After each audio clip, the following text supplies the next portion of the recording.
बेधडक attitude, रांगडी वराडी भाषा आणि रॅप सीनमध्ये मोठं नाव करण्याची इच्छा, हे सगळं घेऊन अमरावतीमधल्या एका खेडेगावात जन्मला सौरभ अभ्यंकर, ज्याला आज संपूर्ण जग 100 RBH या नावानं ओळखतं. लहानपणी ज्या ठिकाणी रॅपचा मागमूसही नव्हता, अशा विदर्भाला त्याने आपल्या जबरी मराठी रॅप बोलीतून मॅपवर आणलं.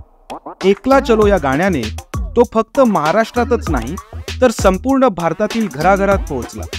नंतर MTV हसल सीझन 3 मधून तो त्याच्या चाहत्यांपर्यंत पोहोचला आणि त्या सीझनच्या OG हसलर ट्रॉफीचा तो मानकरी ठरला.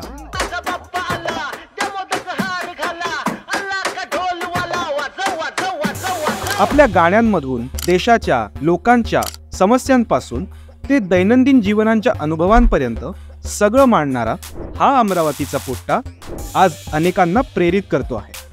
शहरातील कलेला गावाकडची धार दाखवणारा, मराठी रॅप सीनमध्ये क्रांती करणारा 100 RBH आहे आपला मराठी कलाकार.